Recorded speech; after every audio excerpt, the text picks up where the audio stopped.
Scène du quotidien dans le zoning sud de Nivelles.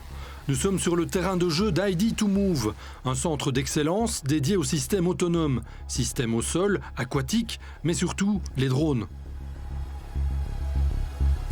Sur une zone de 600 hectares, on va pouvoir voler au-dessus de zones urbaines, de zones agricoles, de zones industrielles, de voies de chemin de fer et de zones autoroutières. Donc on peut imaginer plein de tests différents sur une même zone et on est les seuls en Europe à proposer autant de variétés sur une même surface.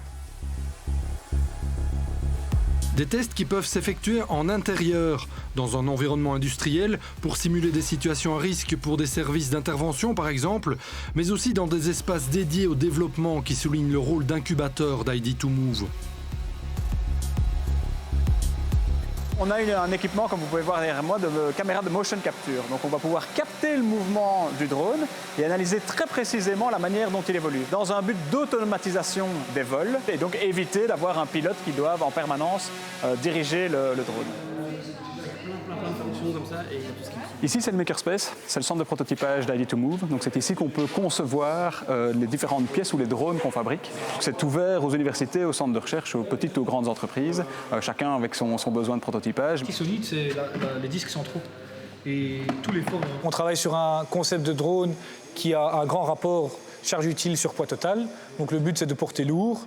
Et ce drone a deux modes de vol, un mode hélicoptère pour pouvoir décoller en milieu urbain et pour ensuite basculer en mode avion pour avoir une consommation moindre et une autonomie plus élevée. Dans le milieu, on dit que 75% des applications n'ont pas encore été développées. Donc, je dis souvent, essayez de me trouver un secteur qui n'aurait pas d'utilité du tout d'un drone. Le drone, c'est le petit nouveau d'un secteur qui a un vrai poids économique en Wallonie, l'aérospatial. Un secteur tiré par l'aéronautique et par une cinquantaine d'acteurs qui emploient 1800 personnes au service du spatial. Satellites, lanceurs, instruments, équipements sol, applications, moyens d'essai, sciences.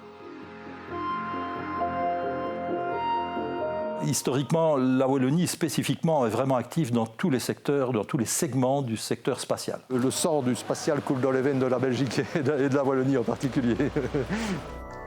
Une belle illustration de ce rapport historique au spatial est le Centre spatial de Liège, en activité depuis 1964. Donc, le Centre spatial de Liège est un des plus grands centres de tests européens pour les satellites. Et en particulier les satellites à vocation optique, c'est-à-dire soit qui vont regarder la Terre depuis l'espace, soit regarder l'espace depuis une orbite autour de la Terre. Ces tests consistent en la simulation de l'environnement spatial, le vide et les températures extrêmes, entre moins 270 et plus 150 degrés, avec des moyens d'essai qui permettent de prendre en charge des instruments de plusieurs centaines de millions d'euros, issus des programmes des plus grands acteurs du secteur, comme l'Agence spatiale européenne ou la NASA.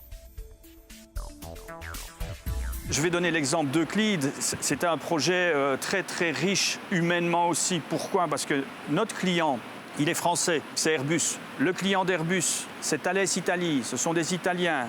Vous saupoudrez un peu d'anglais, vous saupoudrez un peu d'allemand. Donc déjà culturellement, c'est des approches complètement différentes. Et nous, on est le centre d'essai, donc il faut que la mayonnaise prenne.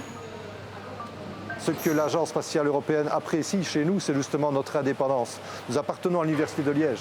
Nous n'avons rien à vendre. Nous ne cherchons pas à faire du business. Nous cherchons à tester les missions scientifiques de l'Agence spatiale européenne. Thales Alenia Space est sans doute l'un des industriels du spatial les plus emblématiques présents dans la région. À Charleroi, l'entreprise développe et produit des équipements qui gèrent l'énergie à bord des satellites. C'est un peu comme le cœur électrique d'un satellite. Elle est aussi très impliquée dans les lanceurs européens.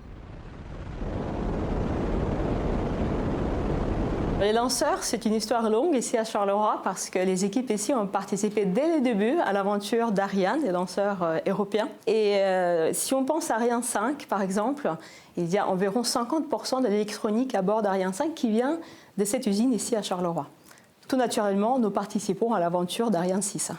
Pour le moment, il y a une grande mutation au niveau du secteur spatial dans le monde et naturellement, la Wallonie doit y faire face aussi. Prenons le cas des lanceurs, par exemple, où on a vu effectivement aux États-Unis les lanceurs réutilisables de plus en plus actifs, par plusieurs sociétés d'ailleurs, et l'Europe est à la traîne. Elle doit donc se transformer.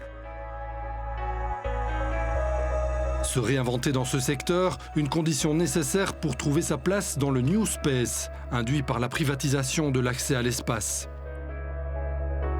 New Space, c'est très clair pour nous. C'est vraiment cette volonté de fournir des équipements de plus en plus performants à nos clients au moindre coût. Et pour y arriver, nous devons nous transformer, et c'est ce que nous faisons maintenant depuis quelques années, notamment en intégrant des technologies venant d'autres industries, comme par exemple l'automobile, ou bien des modes de fonctionnement du secteur aéronautique, moins coûteux qu'aujourd'hui traditionnellement le spatial. Le New Space, Aerospace Lab ne doit pas s'y adapter. Ce concepteur, fabricant et exploitant de satellites en a intégré les codes dès sa création, grâce à son patron qui a fait ses classes à la NASA et dans des sociétés du New Space, dans la Silicon Valley notamment. Historiquement, quand vous fabriquiez des satellites ou que vous opériez des satellites, vous achetez tous les morceaux à différents corps de métier. Un peu comme quand on construit une maison, on a un charpentier, un maçon, un plombier, etc. Nous, on a internalisé tout ça. Donc, c'est-à-dire que tous ces corps de métier, on les a développés en interne et on est notre propre client pour ces corps de métier.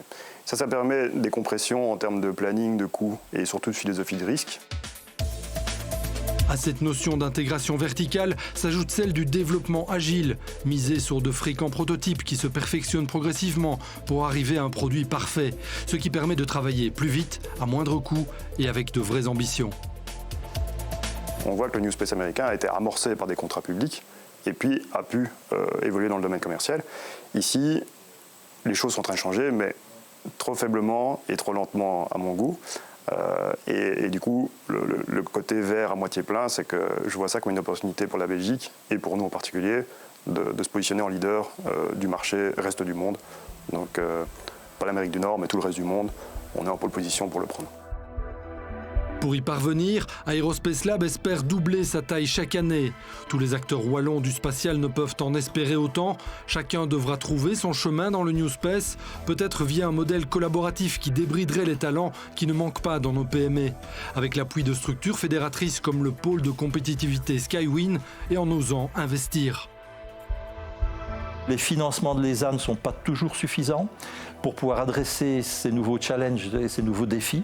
Il faut aussi un investissement régional, il faut surtout aussi un investissement des entreprises et des centres de recherche qui prennent du risque et qui se lancent dans des nouveaux développements pour pouvoir faire face à ces nouveaux défis et rester dans la course avec un historique et un capital de près de 50 à 60 ans de recherche en Wallonie.